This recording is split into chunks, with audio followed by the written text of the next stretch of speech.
Hello and welcome to last moment tuitions. तो चलिए अब एक न्यूमेरिकल करें अपनी बेंडिंग थ्योरी के ऊपर। एक सिंपल न्यूमेरिकल है, इसके ऊपर मैं आप बीच में सारी चीज़ें बताऊंगा जो आपको दूसरे न्यूमेरिकल्स में काम आएंगी।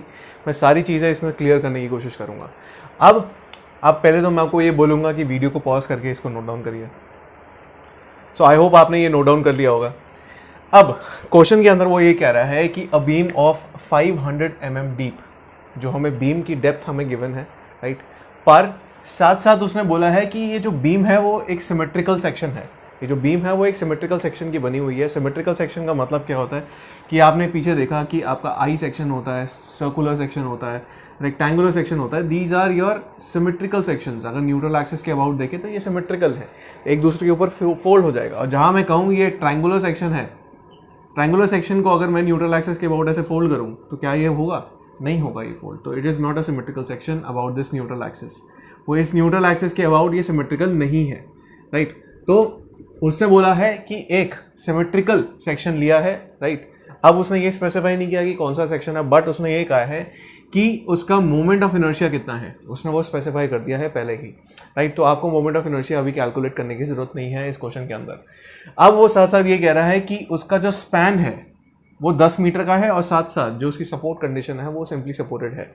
सिंपली सपोर्टेड का मतलब आपको पता ही होगा that it is like this, right. Simply supported कुछ इस तरीके से है और इसका स्पैन कितना है? 10 मीटर का आपको गिवन है। अब जो यहाँ पे मोमेंट ऑफ इनर्शिया आपको गिवन है वो moment of inertia is about your neutral axis. ये जो आई आपको गिवन है, right, this is about your neutral axis. अब न्यूट्रल एक्सिस आपको कहाँ से पास होता है? It passes through your centre of gravity. तो वो सेंटर ऑफ ग्रेविटी से जो आपने देखा था आई एक्स एक्स की वैल्यू, राइट, जो हमने पीछे रेफर करी थी, ये वही है, राइट। आई एक्स एक्स के अबाउट क्या है? वो न्यूट्रल एक्सिस वाला ही होता है।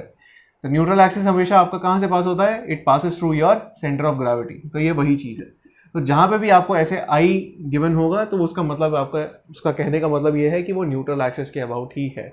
या फिर क्वेश्चन में कभी कभी ये लिखा होगा calculate the neutral x, calculate the moment of inertia about the neutral axis. तो इसमें कंफ्यूज होने की जरूरत नहीं है, वो आई एक्स एक्स वैल्यू ही है। वो उस एक्सिस के अबाउट कैलकुलेट करने को बोल रहा है जो आपका सी जी से पास हो रहा है, राइट।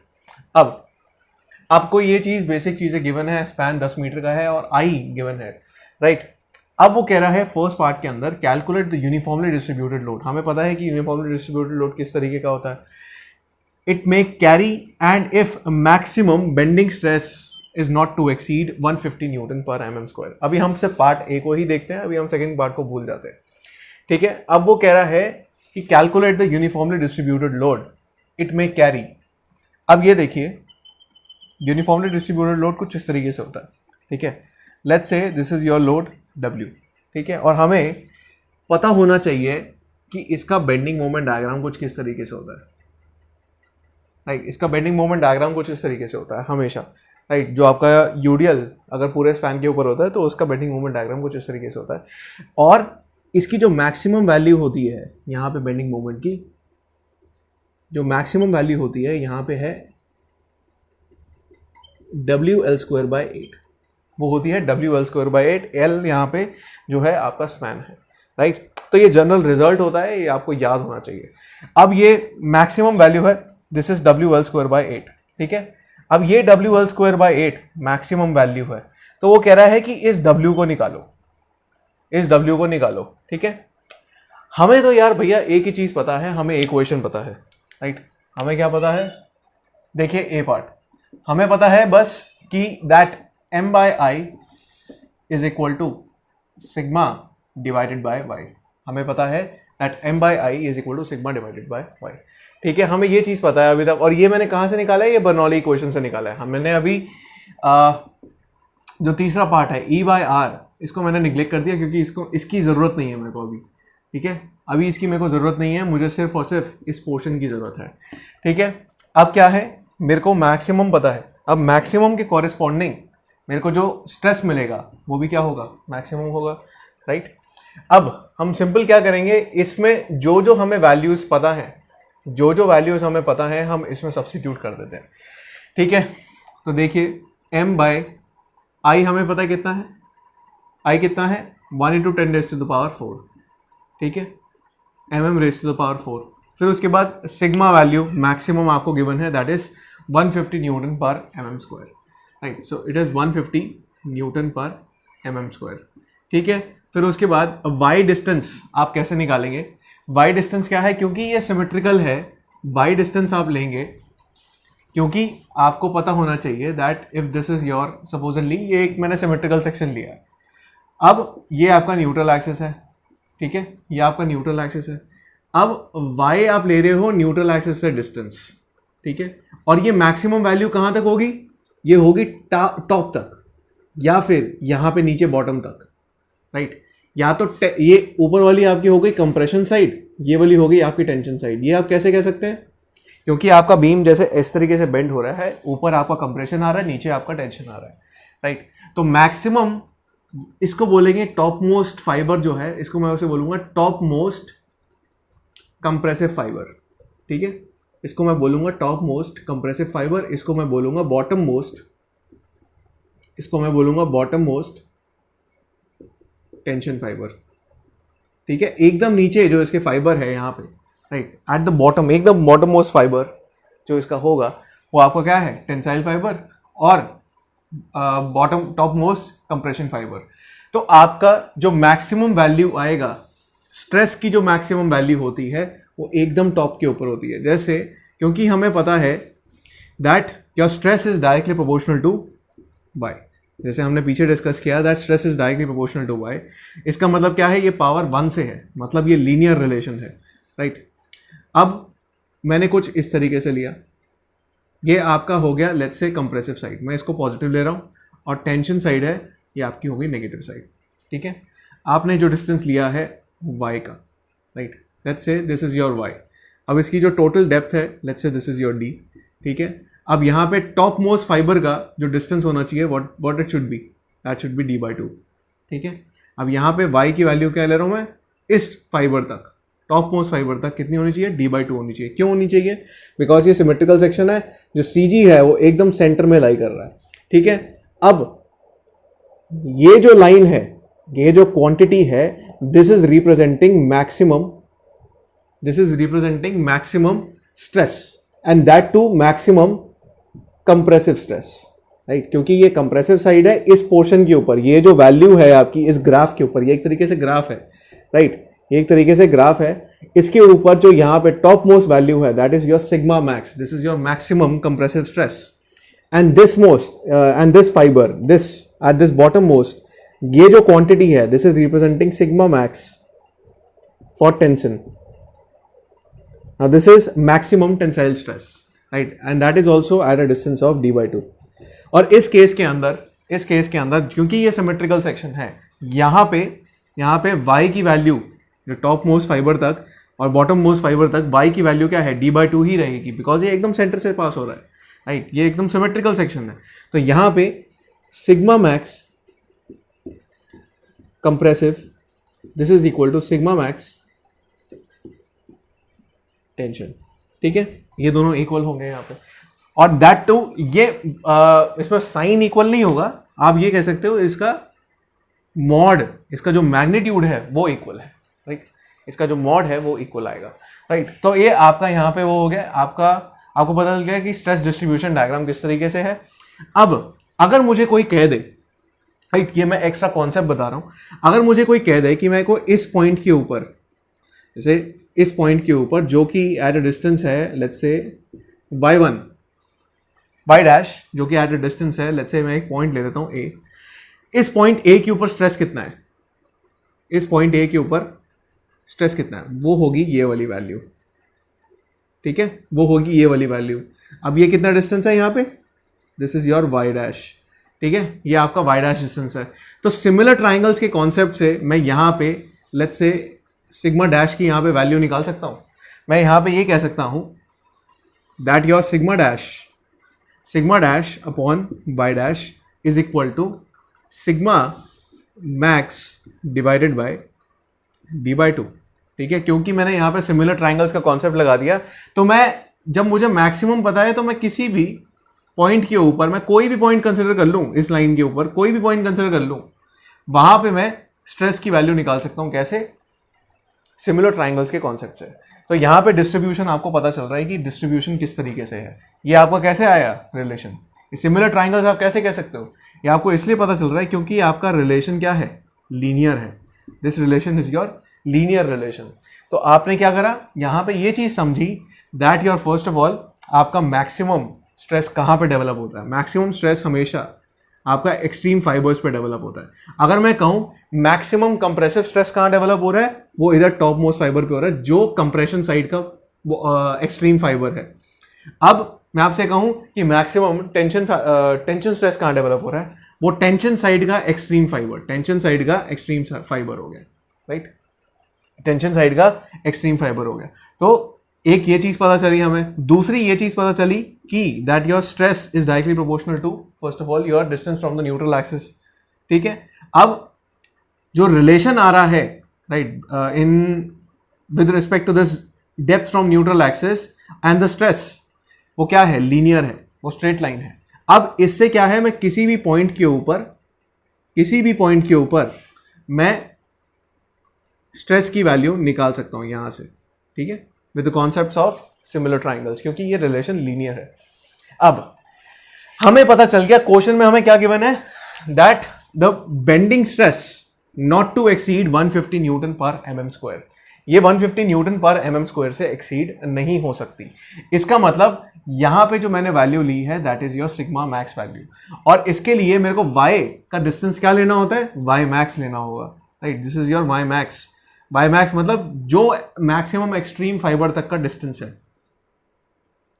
ठीक है, ये आपको y मैक्स लेना होगा, राइट। तो सिग्मा मैक्स आपको गिवन है 150 न्यूटन पर एमएम स्क्वायर, और आपको साथ ही साथ जो y मैक्स की वैल्यू होगी वो कितनी गिवन होगी, वो हो जाएगी half of what, 500। So y max यहां पे आपकी कितनी होगी value, 500 divided by 2, right. So 500 divided by 2। Now solve this. आपने क्या लिया है, सारा न्यूटन और एमएम में लिया है, तो इसको मेक श्योर करना कि आप यूनिट सही ले रहे हैं। तो आपकी जो एम एक्स की वैल्यू आएगी यहाँ पे, वो एम एक्स आपका निकल के आ रहा है, एम एक्स आपका यहाँ पे निकल के आ रहा है, M is coming out as 6000 newton mm, ठीक है। जो आपकी एम की वैल्यू निकल के आ रही है दैट इज 6000 न्यूटन एमएम। हमने क्योंकि सारी वैल्यूज न्यूटन और एमएम में ली हुई थी, तभी मेरी ये मैक्स आ गई value. Now this is your maximum value, this is your maximum value of moment of resistance which can this particular section can resist। ये maximum moment of resistance है, right, moment है जो मेरा section resist कर सकता है। और इस बीम के ऊपर इस लोडिंग के लिए maximum value कितनी डेवलप हो सकती है, WL square by 8। so I will equate this WL square by 8 with this 6000, right, with this 6000 I'll equate this WL square by 8, और W की मैं वैल्यू निकाल लूंगा। L क्या है, 10 मीटर्स है, तो मैं इसको क्या किया, mm में कन्वर्ट कर दिया, into 10⁻³ divide by 8 and this is 6000। Okay, so solve this. So 10 into, first of all ये आप यहाँ से ये काट सकते हो, you can cut this value, right. So 6 into 8 divided by 10, so it is coming out as 4.8 Newton per mm, right? This W value is coming out as 4.8 Newton per mm, right? So जो ये W की value यहाँ पे होनी चाहिए that is 4.8 Newton per mm, right? तो ये आपका कॉन्सेप्ट यहाँ पे क्लियर होना चाहिए कि हमने फर्स्ट ऑफ ऑल इस पार्ट में क्या किया है, हमें क्या गिवन था, मैक्सिमम स्ट्रेस कितना डेवलप हो सकता है। अब मैक्सिमम स्ट्रेस इस बीम के ऊपर तब कहाँ पे डेवलप होगा, जहाँ पे मैक्सिमम बेंडिंग मोमेंट है। तो मैंने सेक्शन कौन सा लिया है, I have cut a section right here XX, और इसके ऊपर मैंने मोमेंट देखा कि एम मैक्स वैल्यू है WL स्क्वायर बाय 8। अब इस WL स्क्वायर बाय 8 को मैंने मैक्सिमम मोमेंट ऑफ रेजिस्टेंस से, this is your moment of resistance, moment of resistance, okay, maximum moment of resistance से मैंने इसको इक्वेट कर दिया, और मेरे पास आ गई क्या वैल्यू, W। अब देखिए फर्क क्या है इस M मैक्स में और इस W में। ये जो M मैक्स है ये लोडिंग की वजह से जो मैक्सिमम मोमेंट डेवलप हो रहा है, राइट। लोडिंग की वजह से जो मैक्सिमम मोमेंट डेवलप हो रहा है हमारी सिंपली सपोर्टेड बीम के ऊपर। अब ये जो मोमेंट ऑफ रेजिस्टेंस है यहां पे वो किस पे डिपेंडेंट है? वो डिपेंडेंट है आपके मटेरियल पे और उसकी शेप के ऊपर, उसके एरिया पे, राइट, उसके मोमेंट ऑफ इनर्शिया पे। ये mmax डिपेंडेंट है, राइट। ये मटेरियल कौन सा है, बिकॉज इसके आगे E/R भी होता है, right. So this moment of resistance is dependent upon the area, the distribution of area, that is your moment of inertia, what is the material. तो मोमेंट ऑफ रेजिस्टेंस उसके ऊपर डिपेंडेंट होता है, राइट। अब material के हिसाब से इतना मोमेंट लग सकता है मैक्सिमम, ये लोडिंग के हिसाब से मोमेंट है। अब मैं तो यार लोडिंग किस पे लगा रहा हूं, मटेरियल के ऊपर ही, तो दोनों को मैं इक्वेट करके निकाल लेता हूं कि यार मैक्सिमम लोड ये वाला मटेरियल इतना बियर कर सकता है, right. So this is the concept right here. I hope आपको यहां पे क्लियर हुआ है। सो हमने ये करा अभी पहला पार्ट, इसके बाद आप इसको नोट डाउन कर लीजिए, इसके बाद हम दूसरा पार्ट देखते हैं। अब देखिए, अब देखेंगे हम बी पार्ट। अब बी पार्ट में कह रहा है कि calculate maximum bending stress, calculate maximum bending stress if the beam is carrying a central point load of 25 Newton's. अब वो 25 न्यूटन का सेंट्रल पॉइंट लोड फॉलो कर रहा है, उसके ऊपर लगा हुआ है, राइट। नाउ ये आपकी कितनी है, दिस इज योर 10 मीटर्स, और इसके ऊपर 25 न्यूटन का आपका लोड लगा है, ऐसे पॉइंट लोड। अब इसका जो आपका बेंडिंग मोमेंट डायग्राम है वो कुछ इस तरीके से है, और इसकी मैक्सिमम वैल्यू यहाँ पे कितनी होगी, WL/4, राइट। तो अब इसका यूनिट क्या है, सिर्फ लोड का यूनिट है, न्यूटन है, और पीछे आपका यूडिल क्या था, लोड पर यूनिट लेंथ था। अब यहाँ पे क्या है, लोड है सिर्फ, तभी इधर मोमेंट आएगा आपका न्यूटन मीटर में। न्यूटन मीटर में तो उधर भी आ रहा था, बट आपका लोड का यूनिट यहाँ पे न्यूटन होता है, दिस इज नॉट पर metre length.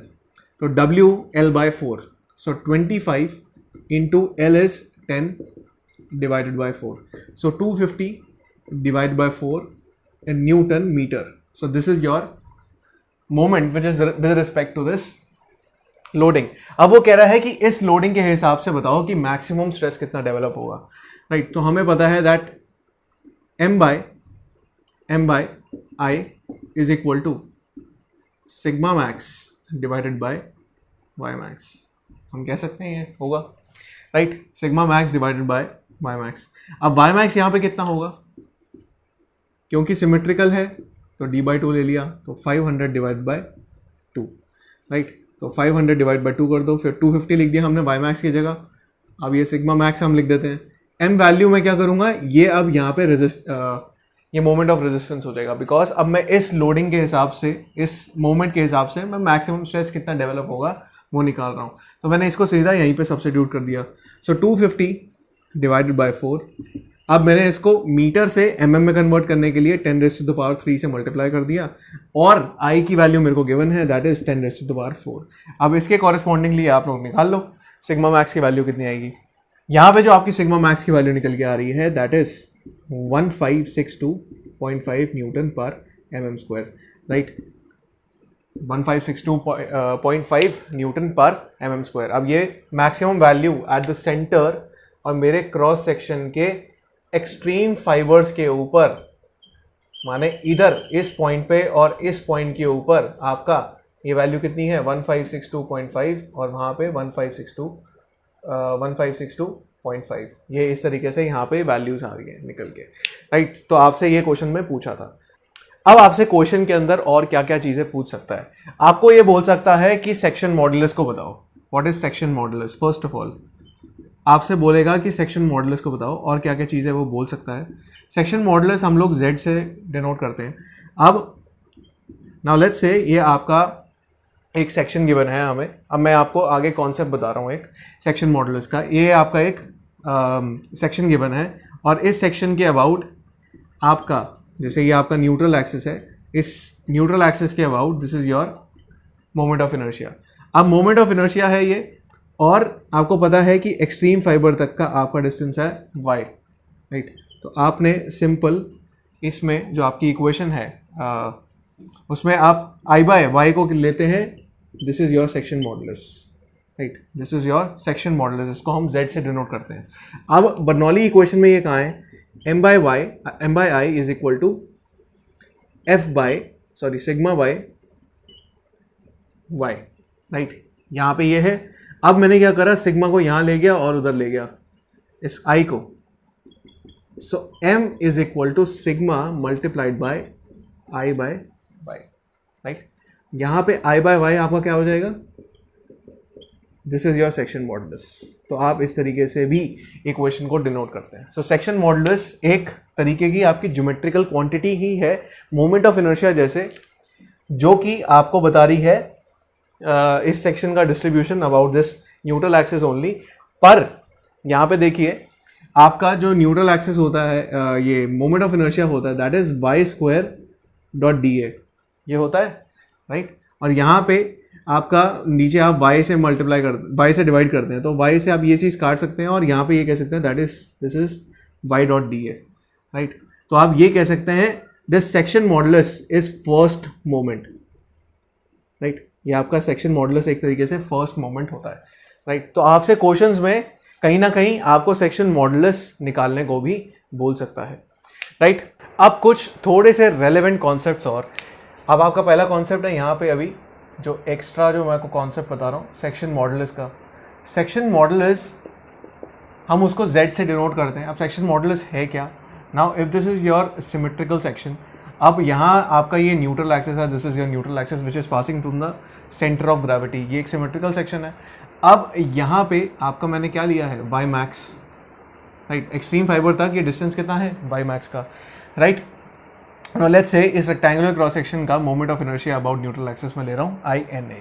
Now section modulus आपका क्या होता है, this is the ratio of your neutral axis, the moment of inertia about neutral axis divided by this y max, divided by this y max, this is your section modulus, right. अब ये कुछ questions के अंदर आपको section modulus निकालने को भी बोल सकता है। सिंपल, आपको जो न्यूट्रल एक्सिस के अबाउट आपको मोमेंट ऑफ इनर्शिया गिवन है, then divided by the maximum distance of the extreme fibre, तो आपको ये चीज़ पता चल जाएगी। और ये अभी हमने करा है discuss section modulus for symmetrical sections, अभी हमने ये डिस्कस किया है फॉर सिमेट्रिकल सेक्शंस।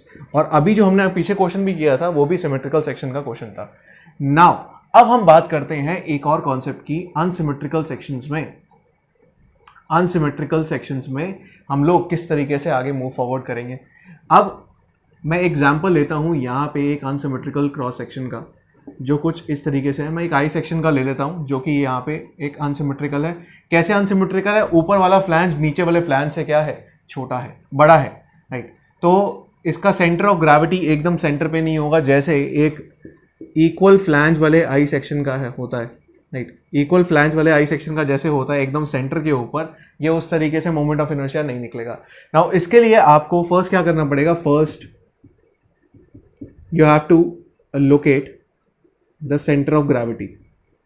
इस क्रॉस सेक्शन का आपको सेंटर ऑफ ग्रेविटी लोकेट करना होगा, राइट। वो कुछ इस जगह पे आएगा, राइट। वो एकदम सेंटर पे नहीं आएगा, वो कुछ इस तरीके से इस जगह पे आएगा। अब आपको क्या है, सारी डायमेंशंस पता है, एरियाज पता है। तो लेट्स से आपका ये A1 है, ये आपका A2 है, ये आपका A3 है। सो आपने क्या किया, इस पॉइंट से या ऊपर से आपने क्या करा, y बार कैलकुलेट कर लिया, राइट। आपने डिस्टेंस ऑफ दिस CG, आपने यहाँ पे ये CG लिया है, ये CG का y बार आप कैलकुलेट कर सकते हो। कैसे कर सकते हो calculate, so y bar is equal to A1 y1 plus A2 y2 plus A3 y3, right. तो इस तरीके से आपने टोटल एरिया से फिर डिवाइड कर दिया, तो आपका y बार आ जाती है वैल्यू, राइट। अब क्या करते हो, एक एक्सिस लेते हो IAB, आप एक्सिस लेते हो IAB, और IAB के about you calculate the moment of inertias of individual areas, right. IAB के अबाउट इंडिविजुअल एरिया का आप मोमेंट ऑफ इनर्शिया कैलकुलेट करोगे और उनको सम कर दोगे, तो आप कहोगे कि IAB मैं निकाल लूंगा, फाइंड IAB। और फिर जब मेरे को IAB की वैल्यू पता चल जाती है, उसके बाद what I will do, I will calculate the value of IXX, या फिर इसको मैं क्या बोलता हूं, INA। कैसे, ये दिस इज योर INA, ये CG है और यही न्यूट्रल एक्सिस आपका पास होगा, right. Neutral axis always passes from your centre of gravity. तो यहाँ इसके पास निकालने के लिए IXX इक्वल टू INA, इसको निकालने के लिए I can say that IAB minus a into Y bar square, a into Y bar square, right. इन दोनों एक्सिस के बीच का डिस्टेंस क्या है, y बार, एरिया क्या है, टोटल एरिया। अब वो मैंने कौन सी इक्वेशन यूज करी है यहाँ पे, कौन सी थ्योरम यूज करी है, this is your parallel axis theorem.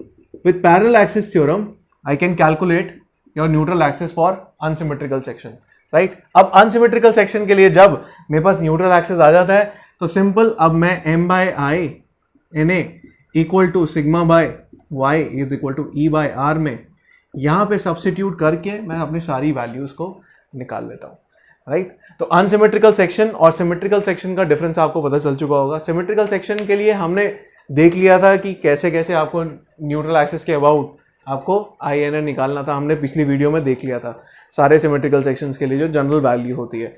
और अनसिमेट्रिकल सेक्शन के लिए हमें पहले वाई बार लोकेट करना होता है और वाई बार लोकेट करने के बाद हम एक एक्सिस के अबाउट आई ए बी निकालते हैं, फिर पैरेलल एक्सिस थ्योरम के अबाउट पैरेलल एक्सिस थ्योरम का यूज करके हम न्यूट्रल एक्सिस के अबाउट हम लोग वो निकाल लेते हैं moment of inertia, and then we can use this moment of inertia in our equations, right. तो अनसिमेट्रिकल सेक्शंस और सिमेट्रिकल सेक्शंस में सिर्फ और सिर्फ इतना ही डिफरेंस होता है। अब नेक्स्ट वीडियो में हम लोग अनसिमेट्रिकल सेक्शंस का मोमेंट ऑफ इनर्शिया कैसे निकालते हैं वो हम लोग देखेंगे, राइट। और उसको इक्वेशन में आपको सिंपल कैसे डालना है वो आपको सिंपल जैसे प्रीवियसली हमने क्वेश्चन में देखा वही चीज हमें उन क्वेश्चंस में भी करनी है। बट यहां पे डिफरेंस ये होता है कि आपको सबसे पहले मोमेंट ऑफ इनर्शिया कैसे निकालना है वो पता होना चाहिए। So next video is dedicated towards your neutral axis, moment of inertia about neutral axis for unsymmetrical sections. So that's all from this video. Thank you.